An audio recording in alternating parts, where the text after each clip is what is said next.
Boom. My name is Simon. Welcome to Tokyo Tonight 2.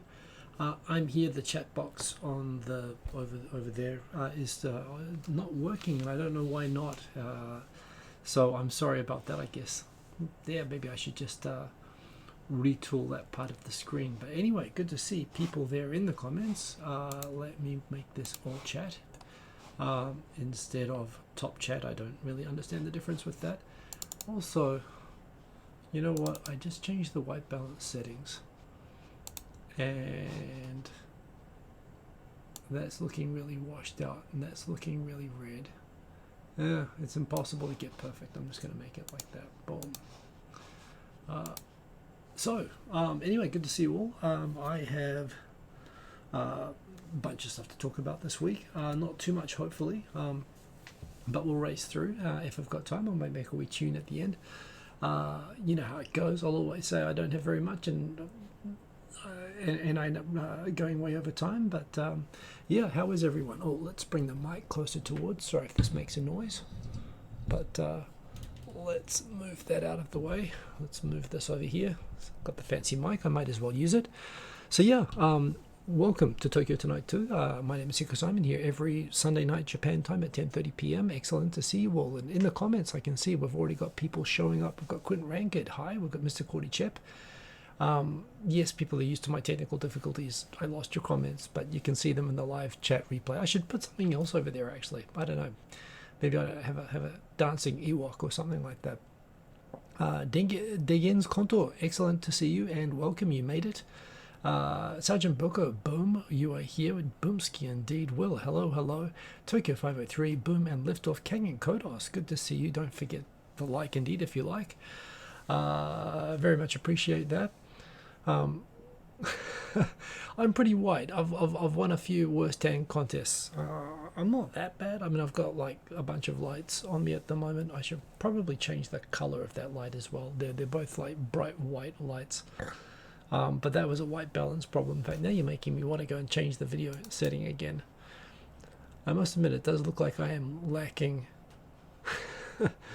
in blood flow at the moment, which is a little bit. So the white balance, if I just tap that a little bit, it suddenly goes all pink. That's the problem. But well, let's just do that. And I can't really see gain. Yeah, nah. I turn that down. No, I'm not going to play around with that anymore. I will never stop. So anyway, this is me. I'm back. I am what I am. Remino, excellent to see you. So it's been an interesting week, at least in terms of what's going on with the coronavirus stuff, as has been the case, I guess, every week. But stuff going on in Japan, no doubt, as there is everywhere. I've heard how tough it is in Victoria, that they're going down into a pretty full-on lockdown. We are here. We have not quite as bad as other. Well, it's the same as always. You know, we're doing better than some places and worse than other places. So what is going on? Well, this is going in reverse order of news that I found interesting. So first story is that there's a great, I've really enjoyed, I've been following on Twitter, Unseen Japan, and yeah, that blog, they create a lot of really good content. I mean really detailed, well written.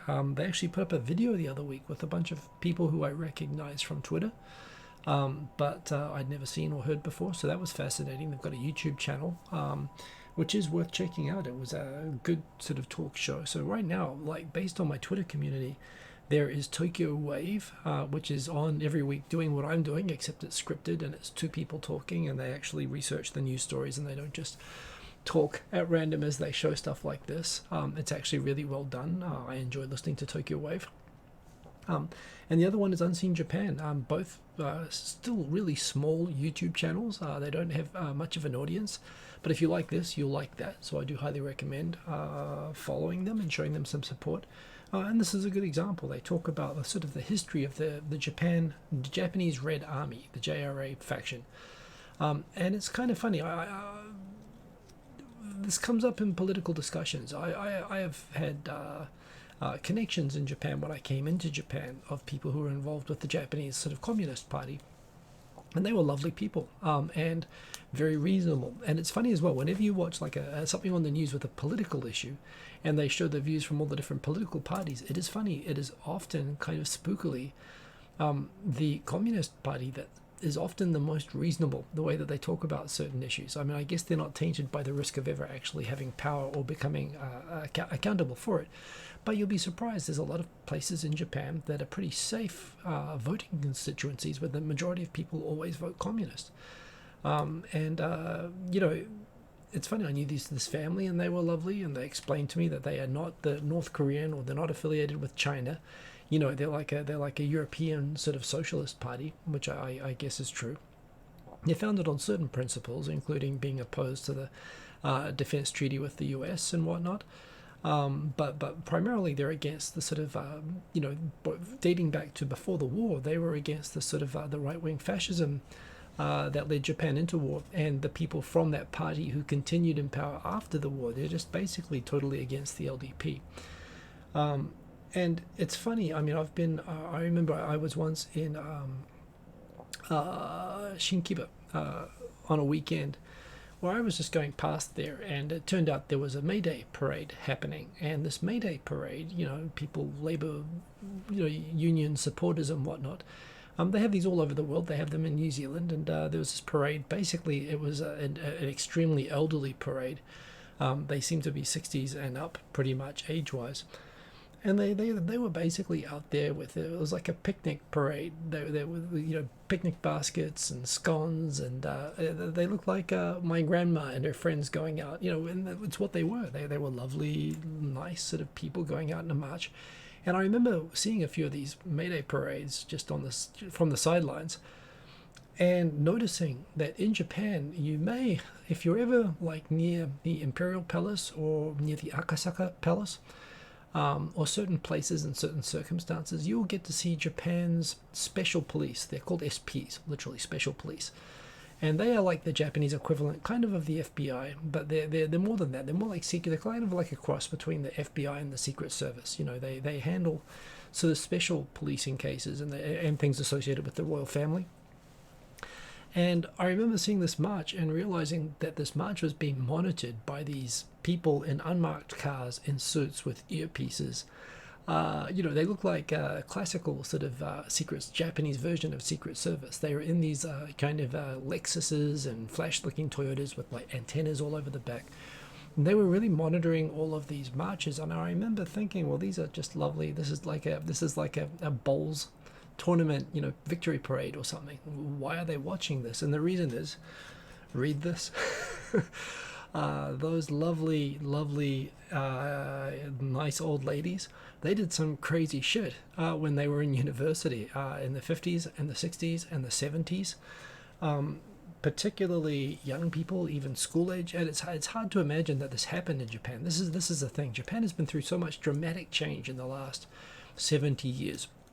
But particularly in that period between the war and the economic bubble, everything we really see right now, the Japan that we see right now, you know, most of the culture of Japan, which includes never talking about politics, you know, just the sort of way that people interact, is really almost baseline from the bubble. And until the late 1970s and early 1980s, Japan really was a totally different country. People were passionate about politics. People in middle school would show up at riots and protests and so on frequently. There were school, like when they had, during the Vietnam War, it wasn't just the universities that shut down, and they shut down in a war state and mass riots between, you know, goons from construction companies and students who organized by living in dorms together.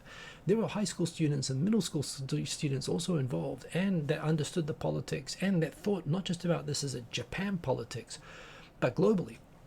These were people who were passionate about the Palestinian and the Middle East issues, and they actually tied up with the PLO and other terrorist groups. I mean, that's what they were, with North Korea.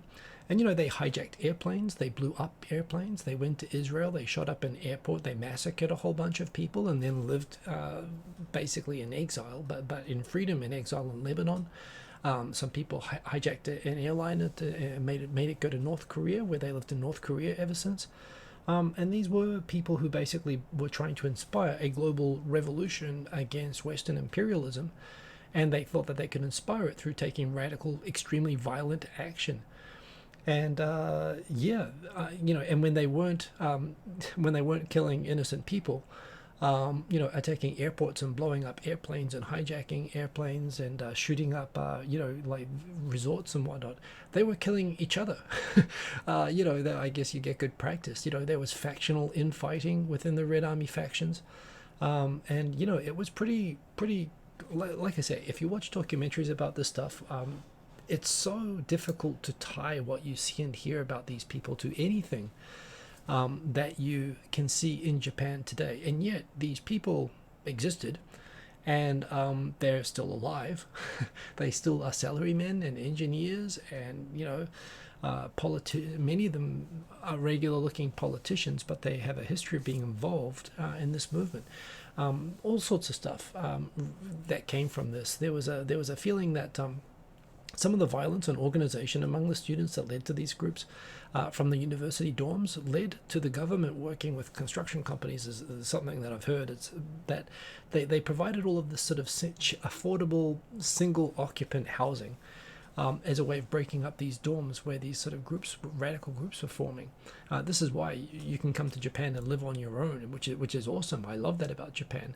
But I heard someone once explain to me that, and again, I've never read an authority for this, but I've heard people say that it was a reaction to the university riots and the formation of these groups in the 70s. It was actual strategy by the government to try to address it by just providing mass, cheap, single accommodation handling, housing, accompanied by the universities shutting down these large dorms where they used to live.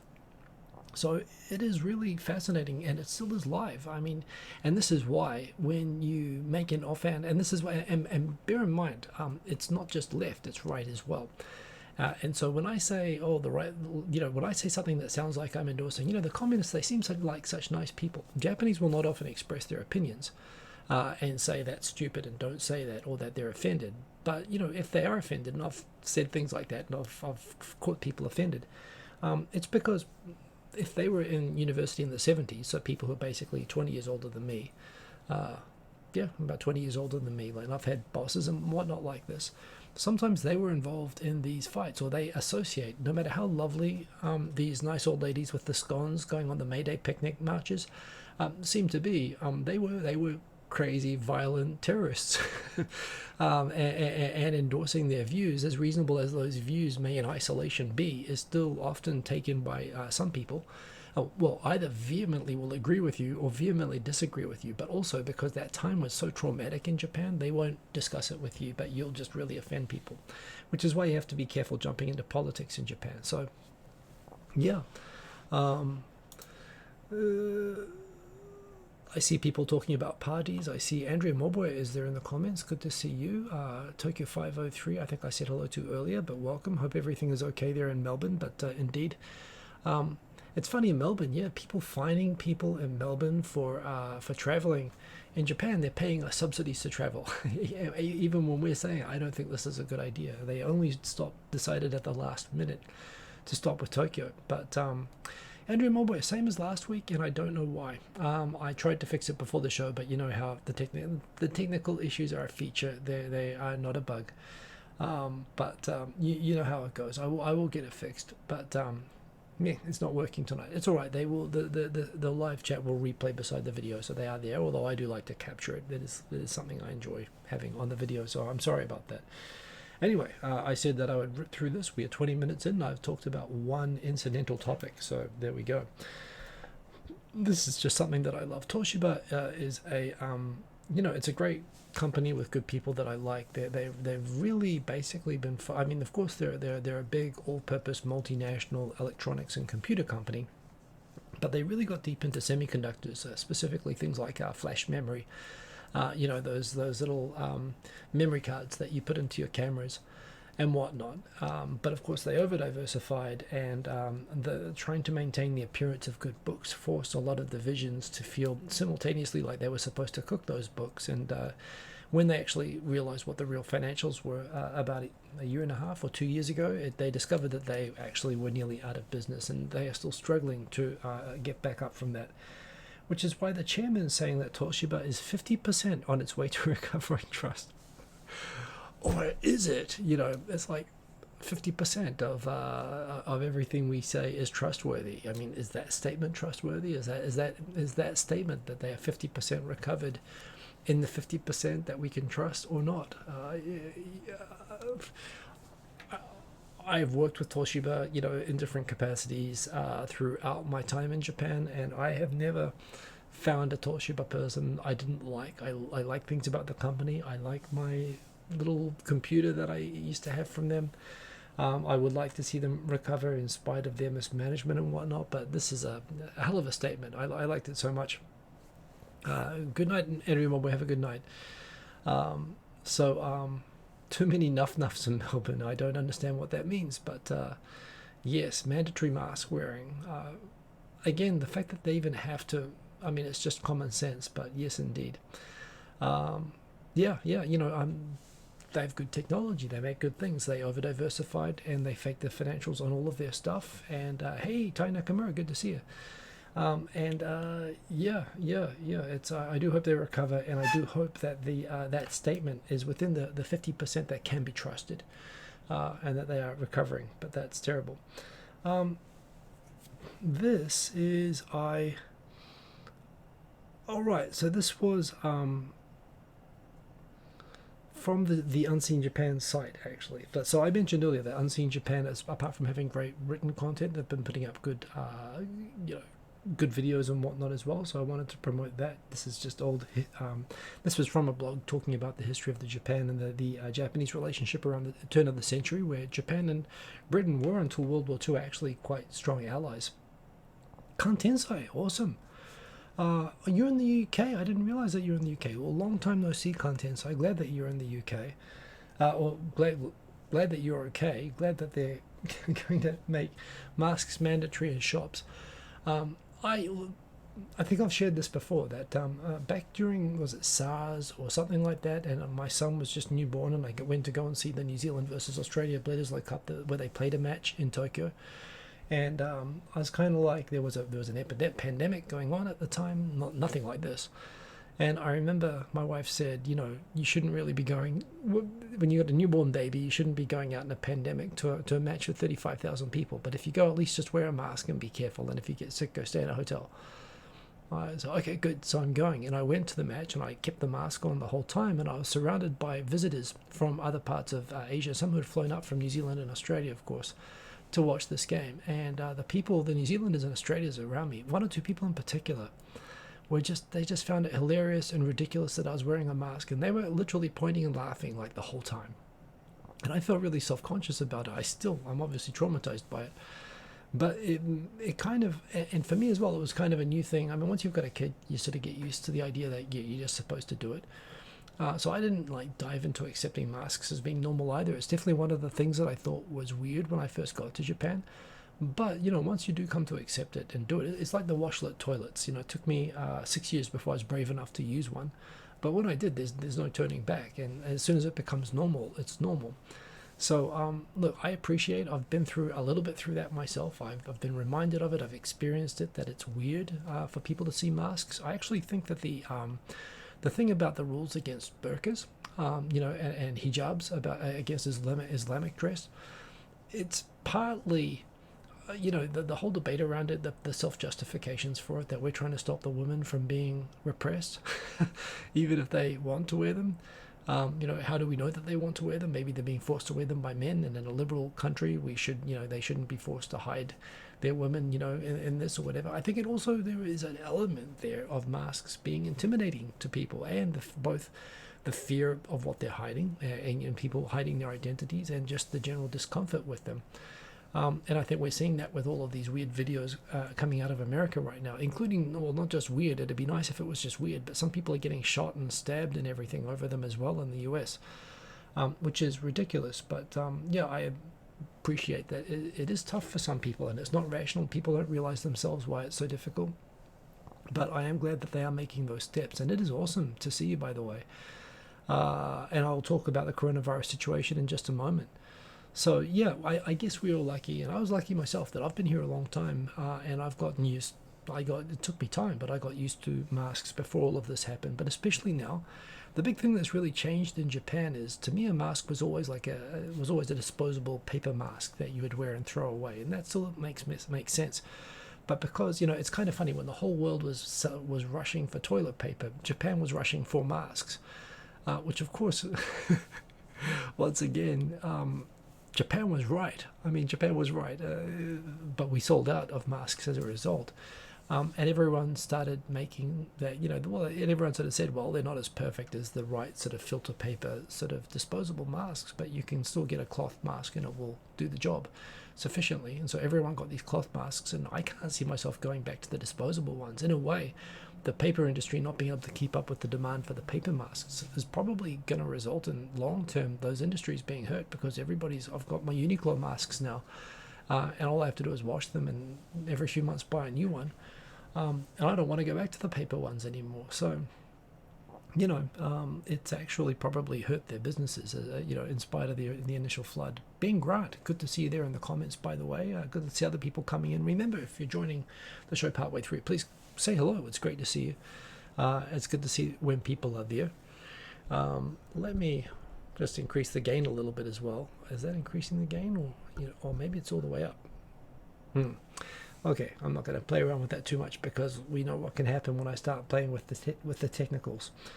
I skipped one further ahead because I was distracted by the comments. So yes, there was Japan has a cluster-focused tracing strategy, which to whatever success that Japan has had so far, it's definitely not been because of the central government. The central government paid us a $850 US cash each, which was lovely. It came into the bank finally this week for me.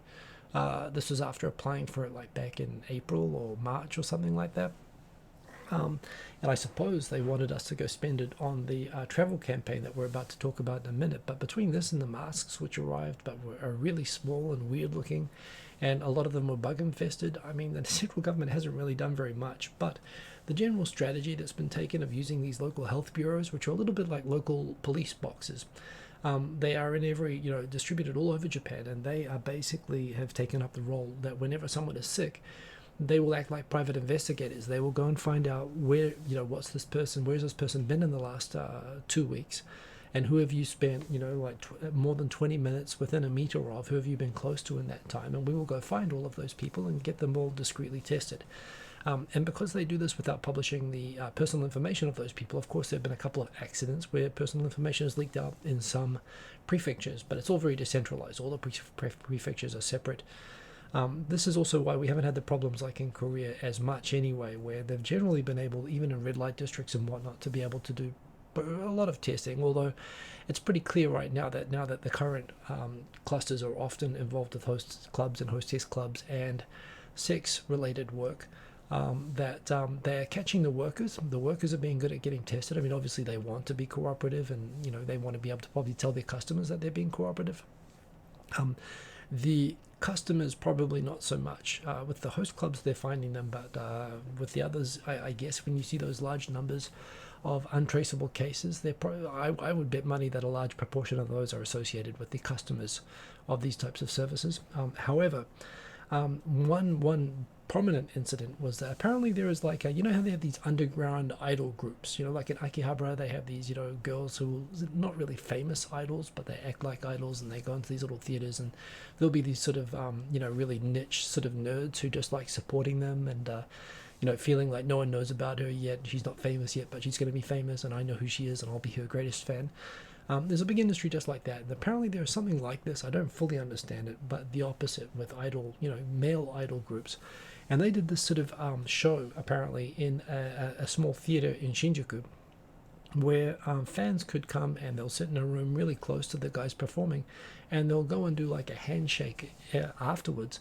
So basically they were sitting in this poorly ventilated small room, very cramped up together, and they were like cycling people through this room over multiple days, and apparently people came from all over Japan to Tokyo for the chance to meet their idols or whatever, and there weren't really appropriate steps taken. The result is what you have down there. It was done in a theater, but they weren't watching a movie. They were actually doing like an idol meeting session. Yeah, they've got basically 800, because they were recording, at least tracking the people who were attending, so that's helped with the tracing. They found out that a lot of people, so far 59 confirmed cases, but they know that there are 800 people who are exposed enough that they need to go and get tested, and they're reaching out and contacting them. So Mr. Kordychev, thank you for for supporting me. This is quite enough, but yeah, just remember to like. I won't make you catch coronavirus to show your support. But that is a thing that has happened, and yeah, that's caused, well, it's not clear if that's caused all of the spikes around the country, but definitely what's happened this week is, along with the spike that's happened in Tokyo, we've certainly seen upticks in other prefectures as well, and this has been one of those sort of big events, not unlike the church event or the gay bar cluster or whatever in Korea that made a lot of news as well. Here in Japan, it's definitely this sort of male idol theater thing. This was a news story from the start of the week, and it's kind of funny because even this week things have changed around so fast, things are moving so fast. But NHK did a survey of companies that had moved to teleworking, to remote work, and 27% of those companies responded that they have decided to not do telework anymore. I think, given that it looks like we are in Tokyo headed for another kind of quasi lockdown again. They are probably already rethinking that in a lot of cases, but the companies that reverted it, probably a lot of them, saw the remote work as a very temporary thing in the first place. But certainly there are legitimate reasons. Well, the reasons that were cited in the survey for not being able to continue telework primarily were they had a lot of elderly employees that found it really difficult to use the remote, to set up their computers to work on a secure VPN. To connect to the office. Some miss the communication that you inherently get being close to people, and hell, I miss that. I mean, that's so I can understand that. Some other people mentioned that the companies just found the technology too hard to do. Others also cited security concerns, which is a bit of a roll of the eyes, perhaps. But you think about it, people, when they're working at home, they are storing files maybe on their local computers. They're printing stuff out. They're keeping stuff at home without a shredder. And, some companies, they have to keep privacy and certain security certifications, which are dependent upon them, only working and handling information in secure environments, which is really hard to maintain. Even working remotely, from home. It takes a lot to set up and configure a really secure remote working setup, and it's not easy for a lot of firms to do. So a quarter are dropping out. That said, companies like Fujitsu, and I've worked at Fujitsu, you might think it's an IT company, so sure, they're gonna promote remote working. But I've worked there, and believe me, they are as old school as you get. And so it is actually a big deal that they have announced that they are going to move more towards permanent remote work for a lot of their workforce. And hell, it makes a lot of sense for the companies as well. So in terms of, it helps them save money on overhead, saves them money on paying, transportation costs for employees. It actually, and this is something which I guess people aren't talking about very much, but, people, I guess, are paying higher power bills, higher phone bills and whatnot from working from home. And this is a cost which is being moved from the companies to the employees. The cafeterias and so on that they put up for employees, they don't have to pay for. So it actually saves a lot of money for companies as well. And if you add to that a lot of employees, prefer it, and they rate that, oh, my company's great because they let me work from home. There's a lot of companies that are moving to this, and it's not entirely a good thing. But some companies in Japan predictably struggling with it. We was Kang's Historic Archive is asking, do I still make a podcast with Victor in Japan? I talk to him every now and then. We are both, he's got 2 kids, I've got 1. So, it's hard to get the time to do it. We always mean to do another one, and we probably will do another show sometime, because it is awesome making shows with Victor, 2.5 Voyages. And when we do, yes, and Victor is an awesome guy. That rude man, I guess that is your perspective. But no, what I like about Victor is he talks from the heart. He doesn't self-censor, and that's something that I I definitely do, and it makes a good contrast. So I would love to do a show, and That's not rudeness. I think that's just honesty from the guy. So, you know, that's why I respect him. Yes, indeed. I'll stop reading the comments. On to the next story. We've got hundreds of cases, but no lockdown. What's happened in Japan? Well, I think we are heading towards another lockdown, but at least what was happening this week, the numbers in the last week in Japan, we got up to 290 cases. Was certainly the highest numbers we've ever had in Tokyo, and the highest numbers ever in Japan. So why are we not doing the same thing that we did when the numbers were lower than this but still high back in April? Well, the first big difference is that back in April, Japan, people, the authorities in Japan were still trying to get to grips with, as everywhere else, with, well, how far has this thing spread? Where is it? Who has it? And the government had a fear of the medical system being overwhelmed in the process of trying to get a handle on how widespread it was. And, you know, you look at what happened in places like New York, where they said everybody who's sick come in right away, and they couldn't treat everybody. And, you know, it did go kind of nuts. So they decided to sort of start out by rationing testing. Rather than trying to discover everybody that had it, they decided deliberately, which is, by the way, an approach that New Zealand and Korea and Taiwan took. That, you know, I think Singapore as well. They really did try, and they succeeded to some extent to actually find everybody with it. Japan sort of realized 120 million people in densely populated cities, and, you know, not great sort of information technology and whatnot. They decided from the beginning that they were not going to do that. They were only going to try to catch. They only wanted to know about the people who really needed medical support the most. And they would not worry about the asymptomatic cases. And so they set a threshold where you had to have had a fever of 37.5 degrees for like 4 or more days. And, you know, you had to have had a connection somehow to either overseas travel or someone who they know has had it. You had to meet a whole bunch of criteria, which meant a whole bunch of people with it clearly were not eligible for testing. And when they were testing, the positive rates on the tests were often, I believe, the number was something like 35% to 40% in Tokyo. And the World Health Organization has given numbers on this when they compare the situation in different companies and countries. And if it's above 5%, they'll generally assume that testing is insufficient, or that the gating criteria for testing is too high. And in Japan, that was the situation. They were a huge proportion of the cases that they were testing were positive. This was later corrected, like when they sort of caught up and things became a little bit more under control.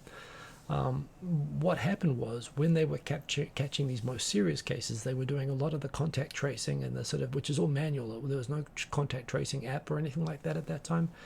And they were going around and they were doing a pretty good job of finding all the other people associated with those very sick people and getting those people tested, but accepting that they were probably asymptomatic or lightly symptomatic people out in the community. But they thought they weren't going to focus resources on those because they realized they didn't have enough resources. The other thing that was happening in April was, one, they were trying to discover who has it, and they had no idea, and they had to ration hospital resources that weren't ready to sort of cope with this, and the health bureau resources, which had to go and investigate the clusters. Also, there were a lot of elderly people, remembering that the first big clusters that came into Japan were from like the cruise ships and stuff like that, and generally people who had been on overseas vacations. You know, like retirees were a lot of these people, and so you had a lot of people that got very, very sick. So what's the difference now? We're seeing higher numbers, but the big difference now is that these cases are being caught because they are coming up mainly in red light districts, in nightclub districts, and they're being found by, when a couple of cases came up that they tested and they found were positive from these areas, they asked the companies to allow them to test everybody where they worked. And at a lot of these places, these are all often people in their 20s and their 30s. They're very young people, the people's hostesses and host bar workers and whatnot. They're all young, and a lot of them tested positive but showed no symptoms or very light symptoms. So this is to say that Tokyo is now testing, plus Tokyo has increased its testing capability. So it means now that the testing results have been around. They've gone up. They went down to like 1%, but they've gone up just above 5% recently, which really shows that it probably is growing out in the community. But certainly what was happening during this week, and the reason that we didn't jump back into the lockdown, is that they found they were going to known clusters where they were finding a lot of overwhelmingly young people who are workers in these districts, who are working because they were excluded from the scope of compensation for not working, something that the Tokyo government is also now changing because they realize they have to stop these places from being open. But they were doing wider testing. They can now do 6,000 up to 6,000 tests per day, and they were going to every club which had a case or a connection with a case. And this is the other thing: hosts and hostesses often, when they're not working, they spend their spare time going to other hostess bars. Hostesses often spend their time in host bars. So it was sort of going around that sort of work community, and they tested all of them. A lot of the shops are very cooperative, and they found a lot of cases. So the numbers really did spike, but it was happening through tracing and contact tracing within this industry, and the numbers were overwhelmingly young. What was more disturbing was that often the numbers were like 50% known source, i.e. through these host bars and whatnot, and 50% unknown, more likely the regular people, the customers of these places, or people who knew the customers or whatnot who caught it some other way. So what's happened towards the end of this week is we have started to see clusters pop up, for example, in elementary schools, in offices, and with no known origin. But clearly it is what they were saying at the start of the week was this is under control. We know where these cases are. The numbers are higher, but it's because we're testing and we're catching more. We're more targeted than before, so we don't need to jump straight back into another lockdown. But towards the end of the week, we are starting to see the results of people from this idol theater in Shinjuku, basically all of the secondary, third, fourth cases going out more widely. And this is all happening while we have this, this train hurtling towards us. The July 22nd, this week, the government's bright idea that this was the best time to reboot the economy by subsidizing domestic travel, to have people travel or spread economic benefits all over the country. Primarily from Tokyo to the regions which have suffered from lack of tourism for the last 6 months. And this is while the numbers in Tokyo were spiking to the highest ever levels and showing signs now of being out of control. And they asked the government, are you going to leave Tokyo in this? And the government actually said at one point, or a government spokesperson anonymously said, it's too late to pull out now. We can't, we're committed to this. Also, the chairman of the LDP, that is the head of the party, not Abe. Abe is like the prime minister, but the actual head of the party is also head of the faction within parliament for the tourism industry. And it was his idea that we should boost the tourism industry by paying bribe money to people to travel. And this has caused other chaos, which I'll come to in a moment. But anyway, that's why we are still not back in a lockdown right now, because Tokyo felt all of the numbers were higher. This is a totally different situation from, and this is the other thing. The hotels, the hospitals are not filling up with these cases. These are, although the numbers are high, these are overwhelmingly young and not showing strong symptoms. So they are going into isolation. They are being put into hotels, but they're not going into hospitals. So the hospital ICUs are not full. And struggling like they were back in April. Of course, the risk is if this goes out into the community, elderly people and more vulnerable people will get it, and this will happen. But it's not the case right now. So from their perspective, these are not mystery cases, and it's not, people know where these are, and they're not overwhelming the medical system yet. But people are now bracing because they realize that's really going to come. So, we have this Go to Japan, this travel campaign where basically the government is going to pay a whole bunch of subsidies for travel and accommodation for people to go out and spend money, taking that family vacation that they've been putting off for 6 months. Now, the idea of this as an economic measure to boost the economy during a pandemic, again, it's like the government is trying to do the absolute opposite of the best thing, but it's happening because corruption. It's happening because the head of the LDP party is the head of the tourism faction. He's trying to do a kickback for his cronies, who for his backers. But this is happening, and I guess everyone was being optimistic after the first wave that things would be so well under control because Japanese mindo, their cultural level is so much higher than all the other countries, that we'd never have a second wave, and the best thing to do would be to have just let the Japanese people just move among themselves and spread all over the country. And clearly that's turned into a terrible, terrible idea. And the fact is, this is going to happen from this Wednesday. They only decided last Thursday Up to last Thursday, they said, it was like the Olympics, they said, we are absolutely not cancelling this. It's going to happen for everybody, and it's going to happen next Wednesday. The Tokyo Medical Doctors Association actually responded to the Go To Travel campaign.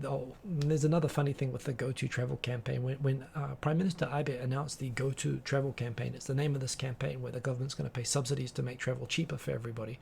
So this is the thing as well. Not only are they like promoting traveling, but they're actually like for people who can't afford travel to go to like a nice hotel or whatever, or normally, you know, families that are struggling, they're actually paying subsidies. So this is like a chance for people who can't afford to take vacations. They're actually making it cheaper to encourage people to travel.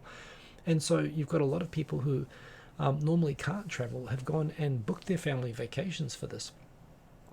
The Tokyo Medical Doctors Association actually put out a not go to travel campaign. Now I have a problem with this. The original campaign name was called Go To Travel. Okay, it's you know, or the Go To campaign. 2 words. It's a 2-word name campaign, and yet it's got a grammatical error. It's go to where, go to what, and it's not just go to travel. But travel is not a place. And the Tokyo the Tokyo Doctors Association, they decided to put out their own campaign before this was actually announced as cancelled, saying not go to. So full marks for the sentiment of trying to reverse the stupid government message, but they've taken a 2-word grammar mistake, they've added a 3rd word, and they've made it worse. But I guess that's why they're not the Interpreters Association. If that was the Interpreters Association, I guess they would all have to resign. But they're doctors, and fortunately they're using their brain cells on treating people, not on correct grammar, obviously. But yes, in the end of the day, on Thursday, so this is less than a week before this, they announced, hey, you know what, we're just going to exclude Tokyo from this. So then you have this problem. Every travel company in Tokyo who has shut down all of their chartered tours, all of their bus tours, all of their, you know, everything, has been loading up on families, like booking up all of these sort of chartered bus tours and everything. And this is 1 week out. And Japanese plan in advance, so everyone's been planning to take advantage of these subsidies or whatever. Everyone's planning that they're going to get the discounted hotel, the discounted travel. So these travel agencies in Tokyo have filled up with business in the last few weeks. And then here we are 6 days out, the government changes their mind on Tokyo. So any travel to Tokyo or from Tokyo or by people from Tokyo is not going to be given the subsidy. However, they said that they are also not going to be paying, they are not going to be funding cancellation fees. So you've got this problem now that for the travel companies who this was intended to benefit, they've been told by the government that we're cancelling the subsidy, the discount that everyone's going to get, so they're going to have to pay full price, which means that you've got a choice. Either the travel agency, pays the difference so that the customers still get the cheap tours. They pass on the higher cost to the customers, which is going to get rage from the customers. Or they cancel, and then they're going to handle the cancellation fees, and there's no compensation or anything for any of that. So basically it's completely torpedoed the travel industry in Tokyo. That's the first problem. The second problem is that this week we've also seen record numbers of cases happening. More than 50 cases. We had 86 cases in Osaka yesterday. We have record cases in Kyoto. We have record cases in Miyagi. We have record cases in Saitama, Kanagawa, and Chiba. So all over Japan, we're having the most cases that we've ever seen. This is starting on Wednesday, and only Tokyo is excluded. And even people from Tokyo have already booked their vacations under this, and they have to decide do they want to pay the cancellation fee, or do they want to take the risk and just pay the full price and go. So, and the government's been asked, who's going to be responsible if this causes a spread of the pandemic? And the government said it's up to the travel companies and the accommodations to take measures to prevent pandemic spread. So the government said, it'll be the travel companies' fault, so it's pretty bad. And what I commented this week, that what is amazing to me is not that it's not that the LDP wins, in spite of this. In spite of the bug-infested masks, in spite of the money that they couldn't pay electronically to people, which is basically just a bribe, in spite of this complete shit show, it's that the opposition, so if you were if your job was to be a politician in the opposition to criticize the government, you think you'd be having a good week this week. Well, two problems. One, the biggest opposition party in Japan has like 5.9% support. The LDP has 35% support. That's gone down, but like they have like 1/7 the popularity of the LDP.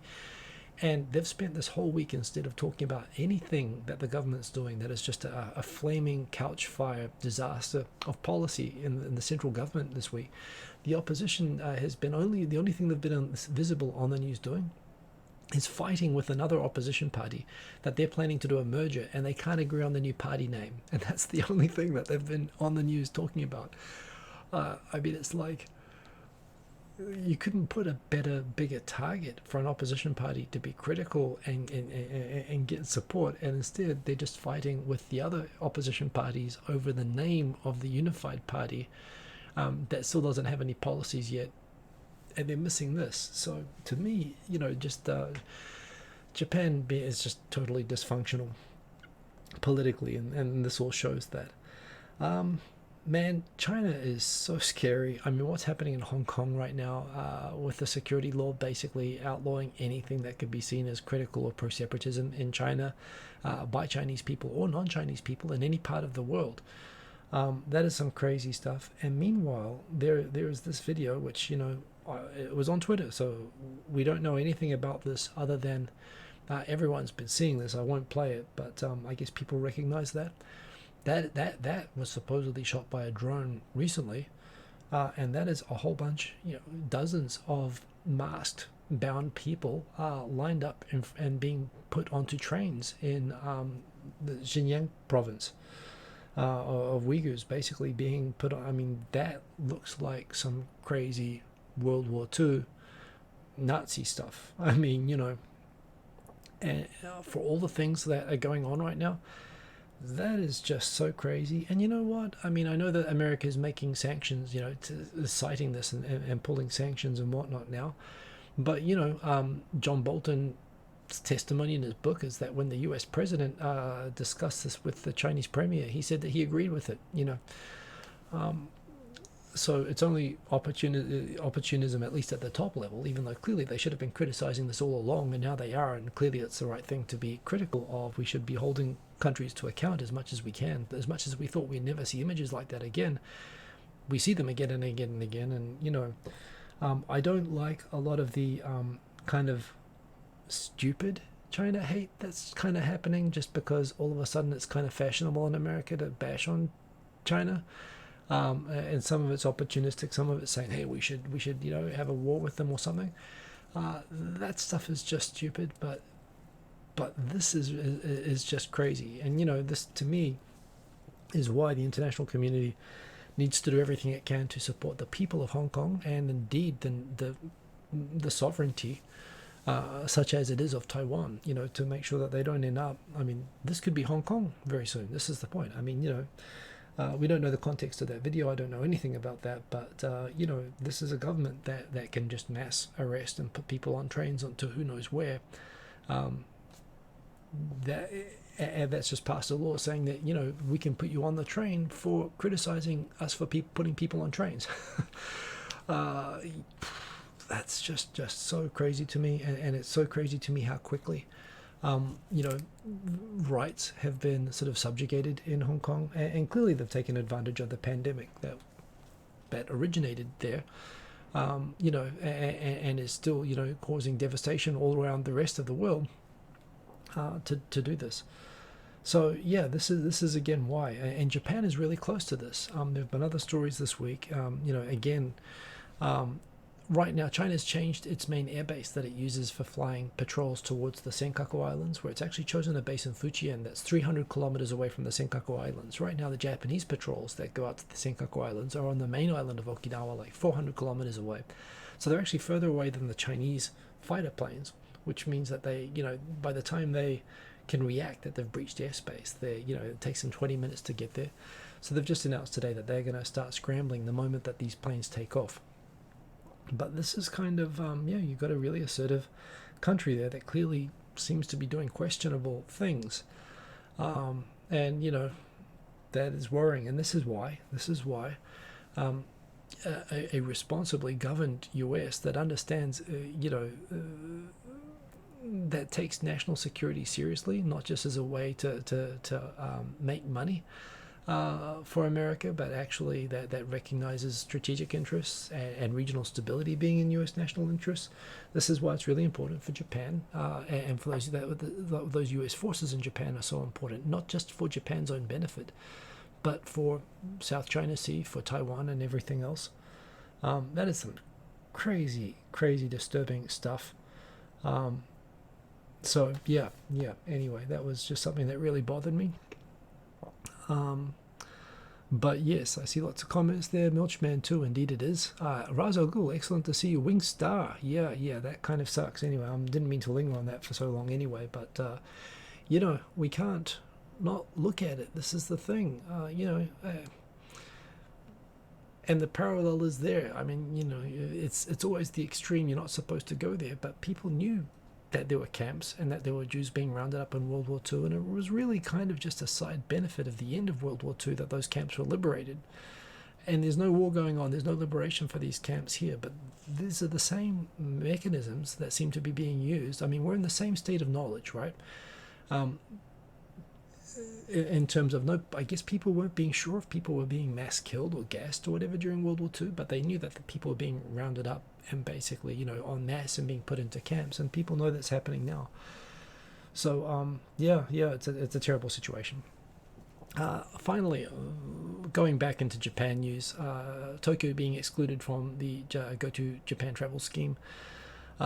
Yes, common sense, but what about Saitama? What about Kanagawa? What about Chiba? It still isn't quite. It still isn't really making sense. And again, it's a bit like wearing a mask. I mean, if the government had a no masks day, go shopping, go hug anyone you want without a mask, would you do it just because the government said it was okay, or would you just do the common sense thing? And to me, I would love to go traveling. I miss traveling. I want to go to Australia. I want to go to New Zealand. I want to go to Karuizawa. I want to go to Hokkaido. I'd love to get a subsidized trip around Japan when it's safe with my family, but I'm sure as hell not doing that just because the government's doing it now. The worst thing about this scheme right now is that for families that can't afford to travel and do these trips, this is like the only chance that they have to do it, and the government's encouraging them to do it when it's really clearly as stupid as not wearing a mask. It's clearly the wrong thing to do. Clearly now is a time to be sitting tight, and the government's actually financially incentivizing people to do the opposite. It's like telling people to take off their masks. And I realize, as much as I say it's stupid for anyone who travels during this campaign, it's hard for some people not to. So, it's just, it's terrible.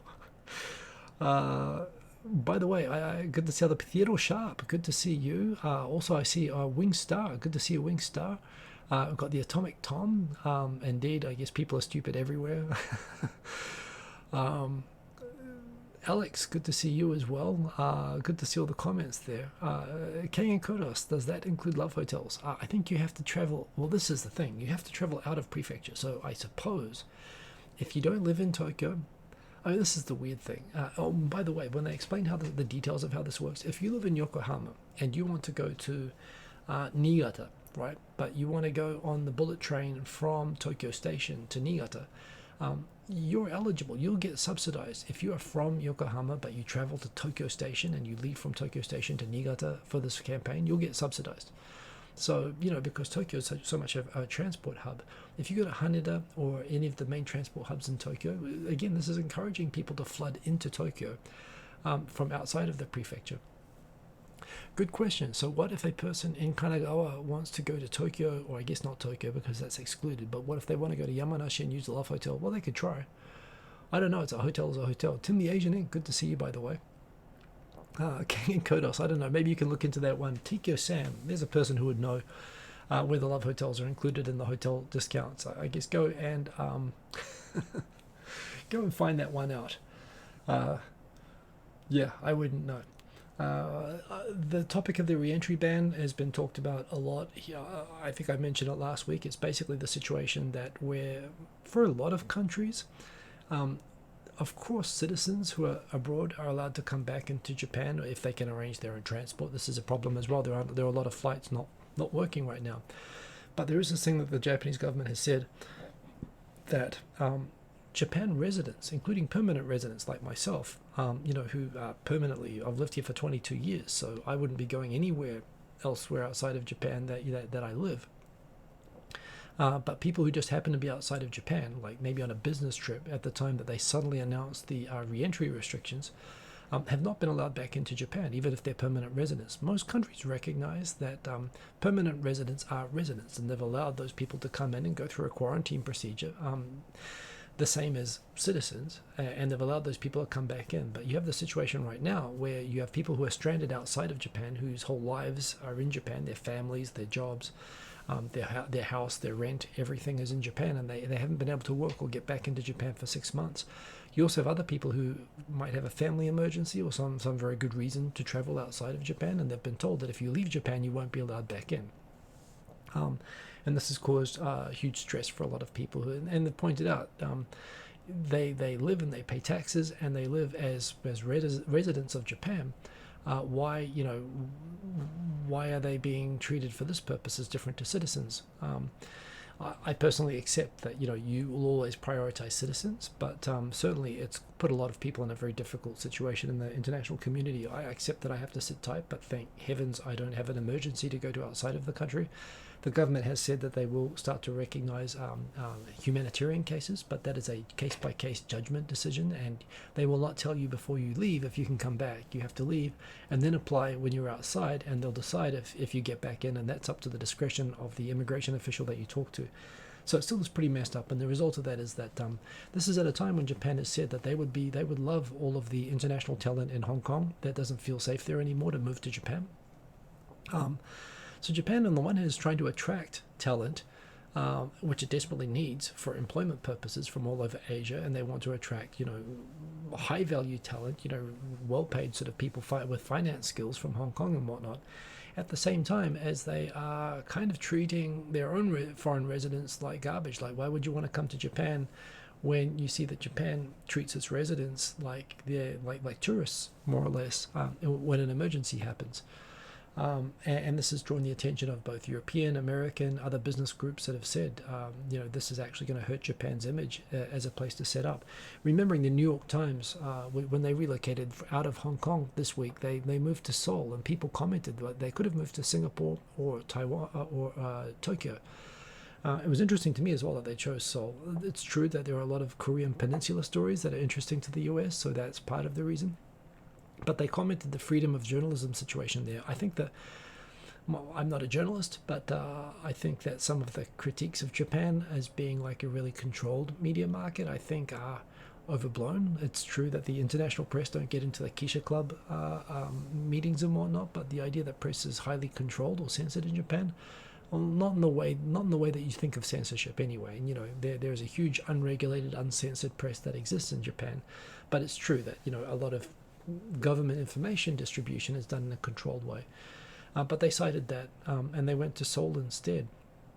But certainly this whole way that they're treating people who are here to work and who live permanently feeds into that. So yeah, the Japan Times, a lot of foreign business associations are saying as well that this makes Japan not look like a safe place to invest or send workers to.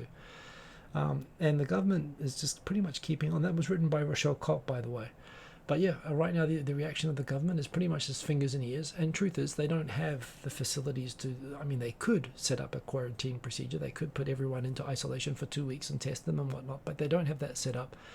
And they're struggling to do it just within the country. Plus, the Japanese citizens who are coming back into Japan are not being forced into quarantine. They're being asked to voluntarily quarantine when they get home. They're being asked to wait until their test results come out. But they're free to leave, and they just leave most of the time. They can't be arrested.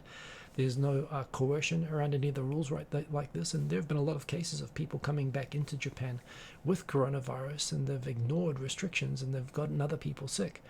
So they're not policing this well for themselves. And I guess from that perspective, when they can't manage it for their own citizens, the idea of expanding that when there already is out of control, that's probably the part of the reason why they're not allowing foreign residents to come back. But it's really not an excuse. They should be doing this for citizens, and they should have the infrastructure to allow for citizens and at least long-term residents. So yes, it's getting a lot of criticism. I said that this would there was not a lot to talk about today, but we are coming up on 1 hour.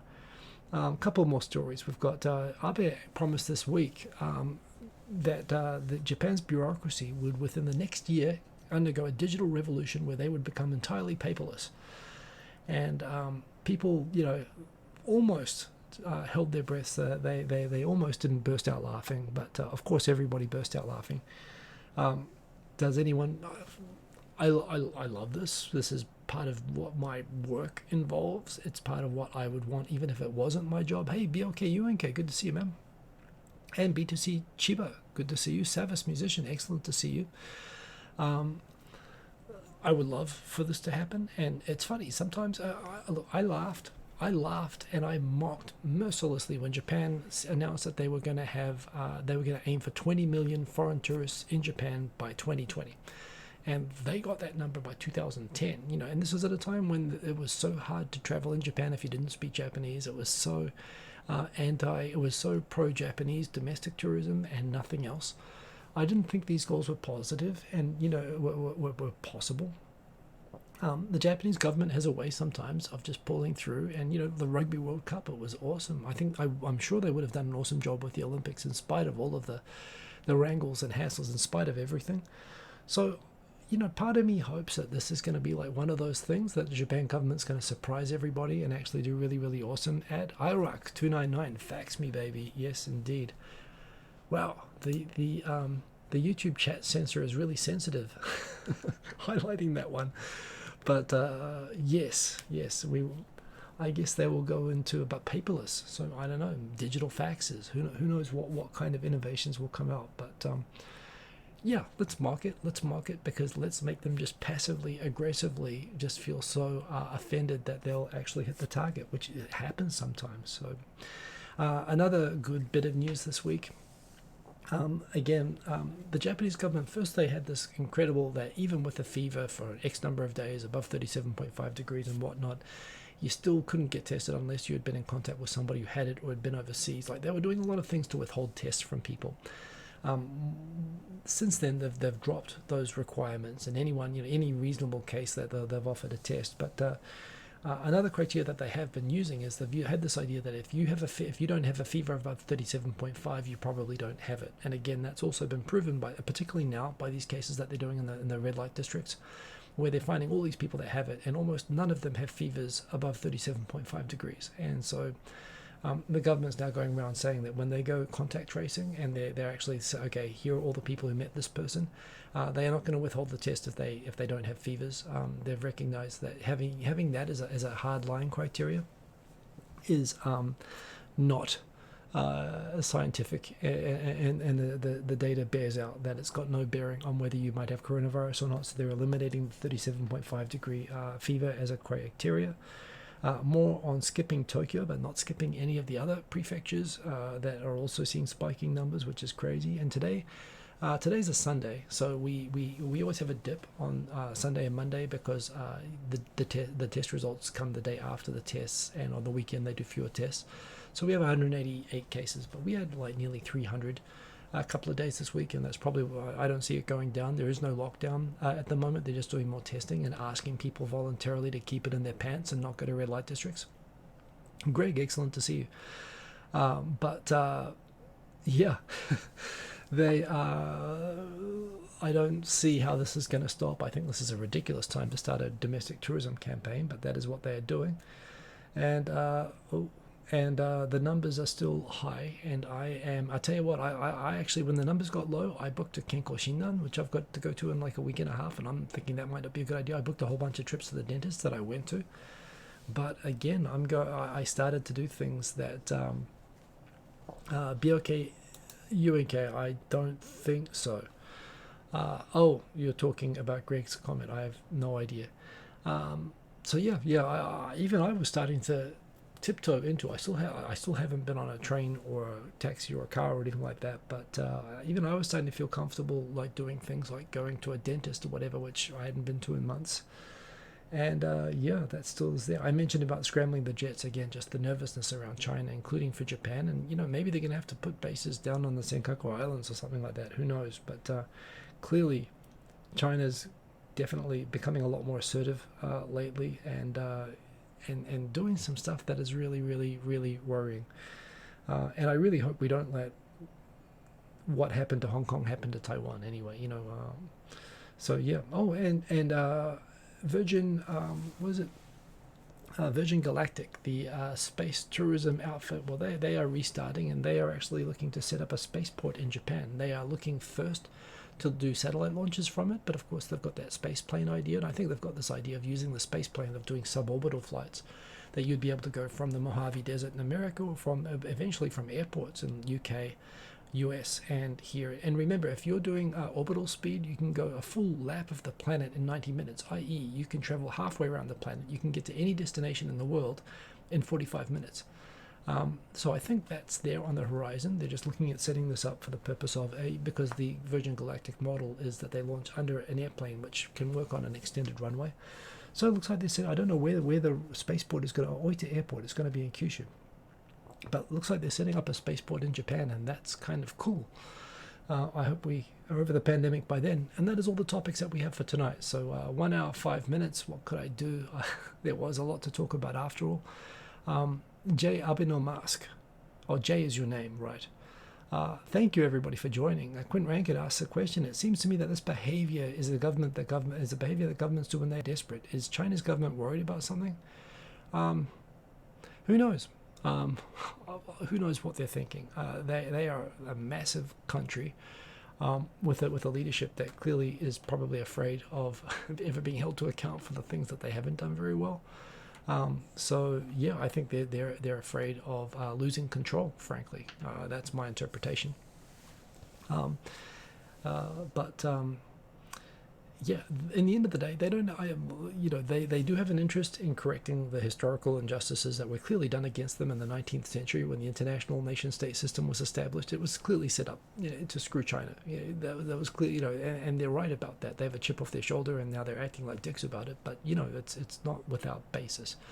But there again, you don't fix it by just invading everybody around you and stealing the territory, or claiming territory that doesn't exist by building like fake platforms in the ocean and stuff like that. So they're acting up in all sorts of different ways, which I think could be psychologically understood, but it doesn't change the fact that they're doing it or necessarily even give you an answer. So no, Jay, I don't think anybody does think that. Well, this is the thing, and I think they're rational in the end of the day, but at the same time, what can we do? Don't want to focus on China anyway, but I saw that and that was just like, whoa. So, Japan is still Japan. Japan is still here. Japan will hopefully be here next week at 10:30 p.m. Japan Standard Time, where you can join me again for Tokyo Tonight. We'll be talking about the latest news that's going on in the week and what it all means. We are all still good here. Everyone is still wearing masks. Everything is still, we're definitely going into that second wave. And until there's a vaccine, which I don't expect to see till way into next year. I hate seeing news stories saying that there are promising trials for a vaccine. That's just pharmaceutical companies trying to boost their share price. That's not possible for a long time. We don't know that this will ever be possible. So, we have to get used to this in some way. So yeah, everybody just stay safe, take care, be responsible, wear a mask. If you're in a situation you should be wearing a mask, just get one, wear it. Don't be silly about it.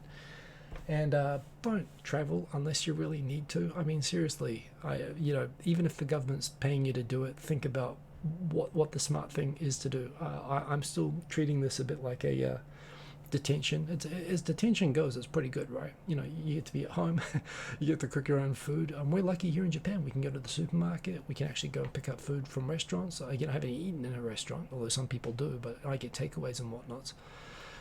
So, it could be a lot worse here. But we're definitely going to have to continue on like this for a while longer. And everybody just be good. Message retracted by BLKUNK. I'm going to leave it there. We're over time, but it's good to talk to you always. Good to see so many people there in the comments, including some new commenters like Ali Numiku QWQ and whatnot. Christopher Luke, also good to see you. And everybody else, the Atomic Tom, excellent to see you. Stay safe, keep cool till after school. Ka kite ano. Peace, and see you next week. Remember, follow me on Twitter if you want to keep up with the stuff during the week, and have a good week, everybody. Peace.